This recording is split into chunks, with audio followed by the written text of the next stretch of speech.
one of the challenges that I saw was that I tried to use different solutions out there, right? And the major gap that I saw was that if you didn't have any financial background, it it was really difficult using some of these solutions.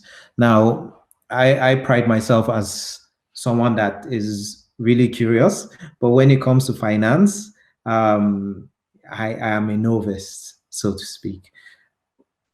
And I still do a lot of numbers. I do a lot of finance and things. So it was pretty difficult for me to use some of these solutions. And um, looking at myself, I said, okay, if I cannot use this, what will happen to the other people like me that are looking for this thing?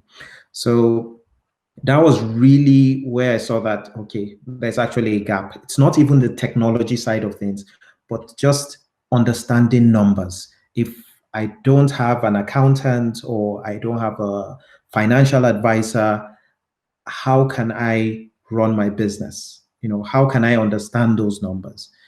And the third problem was that to hire an accountant, a good financial advisor, costs you a lot.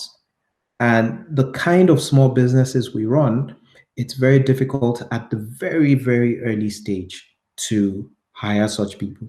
But we also want to do the right thing by setting up the right structures. So that was the gap that I saw and said, okay, how can we build a solution that makes it easy for the everyday business person who cannot afford a full-time accountant, a full-time financial advisor to help them in starting well. So that's what we did. And statistically in Nigeria specifically, 73% of all registered businesses are one-person businesses or one-person owned or sole proprietorships. So you can imagine, and there are a total of about 41 million businesses registered in Nigeria.